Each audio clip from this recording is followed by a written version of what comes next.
یہ اس امت کی حالت ہے کہ جس کا امام الموحدین ہے صلی اللہ علیہ وآلہ وسلم، جس کی توحید کے بارے میں اتنی سینسٹیوٹی ہے کہ کسی اور شخصیت کی ایسی سینسٹیوٹی نہیں ہے۔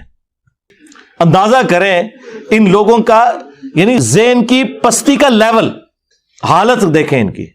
یہ بابا صاحب بابا فرید رحمۃ اللہ تعالی آپ فرماتے جب آپ بیعت ہونے کے لیے نا خواجہ معین الدین چشتی اجمیری رحمۃ اللہ تعالی کی بارگاہ میں گئے تھے، وہ بات کی بات ہے کہ حضرت نے قطب صاحب کے پاس بھیجا، لکھا ہے کہ بابا صاحب خود فرماتے ہیں کہ جب میں مرید ہونے کے لیے گیا نا، حضرت خواجہ غریب نواز رحمۃ اللہ تعالی لکڑی کے خشک تنے کے ساتھ نا ٹیک لگا کے بیٹھے تھے۔ تو کہتے ہیں جب اللہ والوں کی بارگاہ میں جاؤ تو دلوں کو کنٹرول میں رکھو، یہ دلوں کے جاسوس ہوتے ہیں۔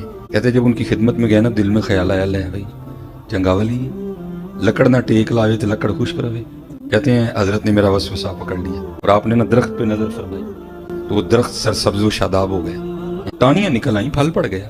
کہتے ہیں پھر نظر ڈالی خشک ہو گیا۔ آپ نے 2-3 بار اس طرح کیا تو کہتے ہیں کرنے کے بعد پھر مجھے مخاطب کر کے کہتے ہیں فرید وہ فقیری کرنا ہے کہ اللہ نہ لڑائی لینا ہے؟ فقیری کرنا ہے یا اللہ نہ لڑائی لینا ہے؟ فقیری کرنا ہے یا اللہ نہ لڑائی لینا ہے؟ کہتے ہیں میں نے عرض کی حضور کیا ہوا؟ فرمایا جو دی مرضی ہے خشک روے تے تو ضرور ہے نوارا کرنا ہے۔ ایک فقیری حضرت کو بچوں کا کھیل تو نہیں ہے نا، اوکھی کاٹ فقیری والی چڑھ زولی تے بہنا پائی جو تھی اپنی مرضی نہیں، مرضی شہنشاہ ہوندی چل دی ہوتی۔ فقیری نام ہے اپنی مرضی کے ختم کر دینے کا۔ اچھا اب یہ جب ہم باتیں کریں گے نا تو وہ کہیں گے نہیں نہیں نہیں یہ تو جعلی پیر ہے، اصلی کیڑے نے؟ اصلی بھی چندے کھا رہے ہیں، استحصال کر رہے ہیں غریبوں کا، کوئی محنت مزدوری نہیں کرتے، لوگوں کے چندوں کے اوپر پلتے ہیں۔ کون سے اصلی ہیں؟ اللہ سے ڈر جائیں، یہ ایک پورا کاروبار ہے جو چل رہا ہے۔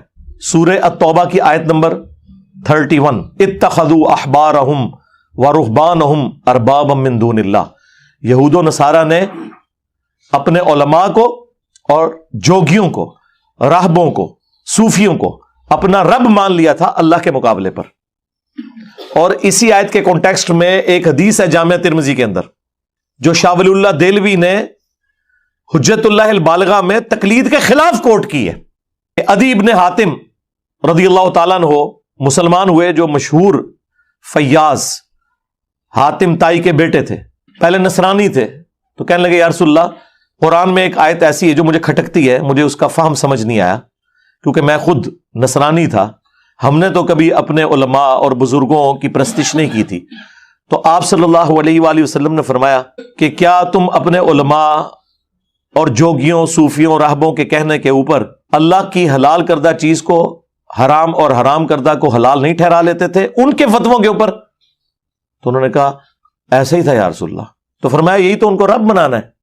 اب اس سے کیا مسئلہ کلیئر ہوا کہ قرآن و سنت کے دلائل کے مقابلے پر آپ نے بزرگوں کی بات نہیں ماننی، ورنہ آپ انہیں خدا مانے ہوئے ہیں، کیونکہ شریعت کا کسٹوڈین تو خدا ہے یا اس کے بہاف پہ اس کا پروفٹ ہے صلی اللہ علیہ وآلہ وسلم۔ اور دوسرا یہ بھی پتا چلا جی جو آپ کو کہانیاں کراتے ہیں نا علماء سے پوچھ کے چلیں، اللہ تعالیٰ کے محبوب علیہ السلام کیا فرما رہے ہیں کہ علماء جو فرما رہے ہیں نا وہ قرآن و سنت سے پوچھ کے چلنا ہے، کیا مولوی صحیح ہے کہنا کہ نہیں؟ آگے سے تو ادیب نے حاتم کو چاہیے تھا نا کہ یا رسول اللہ میں کوئی عالم دین تو نہیں تھا اس وقت، میں کیسے دیکھتا، یہ تو علماء کا کام ہے۔ اس کا مطلب مولوی جو بتائیں ریفرنس چیک کرنا ہے، یہی تو ہم کہہ رہے ہیں۔ ہاں کہ مرنے سے پہلے اے مسلمان کر لے اس پہ غور، کتابوں کا خدا اور ہے بابوں کا خدا اور، یہ اللہ کے نبی خود فرما رہے ہیں کہ ادیب نے حاتم تجھے کر لینا چاہیے تھا غور کہ کتابوں میں کیا نازل ہوا ہے اور بابے تیرے کچھ اور کہہ رہے ہیں۔ ایتونی بکتاب من قبل ھذا او اثارۃ من علم ان کنتم صادقین، اے نبی ان سے فرماؤ اگر قرآن کو نہیں مانتے لاؤ جو تمہارے پاس کوئی کتابیں موجود ہیں نا ان میں سے مجھے بتا دو، کوئی اس قسم کے شرکی عقائد اس میں لکھے ہوں یا انبیاء کے آثار، کوئی احادیث چلتی ہوں، سنت کا علم ہو، اگر تم سچے ہو۔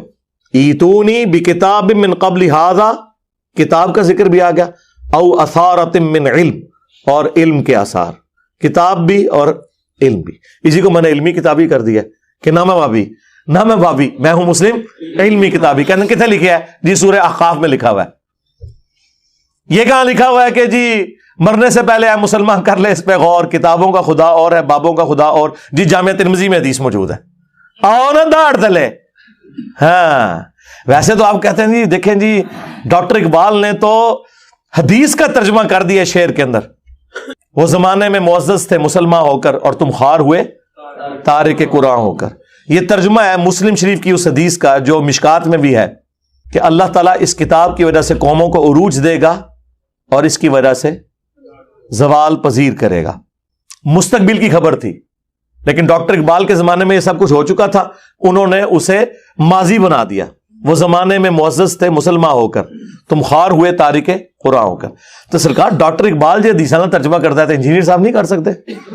میرے دیکھ لیں یہ سارے جتنے اشعار اور سلوگن ہیں یہ احادیث کے ترجمے ہیں. یہ ادی بن حاتم کی جو حدیث اتخذوا احبارہم ورہبانہم اربابا من دون اللہ، یہ اس کا ترجمہ ہے کہ مرنے سے پہلے اے مسلمان کر لے اس پہ غور، کتابوں کا خدا اور ہے بابوں کا خدا اور. اگرچہ بابے اسی خدا کو مانتے ہیں لیکن ان کوالٹیز کے ساتھ نہیں مانتے جو کتابوں کے اندر آئی ہیں. اور نہ میں وابی نہ میں بابی، میں ہوں مسلم علمی کتابی.